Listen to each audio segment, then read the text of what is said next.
Hello everyone, in this video, I'll show you how to fix File Explorer when it gets stuck on the working on it message in Windows 11. First, restart Windows Explorer. Right-click your taskbar and select Task Manager. In the Processes list, find Windows Explorer. Right-click it and choose Restart. This refreshes the Windows desktop and File Explorer process, which can often fix loading problems. If the issue continues, clear the File Explorer history. Open the Start menu, search for File Explorer options, and open it. In the General tab, scroll down to the Privacy section. Click the Clear button to remove cached File Explorer history. Then click Apply and OK to save the changes. Next, restart the Windows Search Service.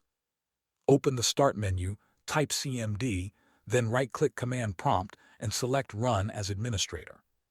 In the Command Prompt window, type netstop-wsearch and press Enter. Wait for the service to stop.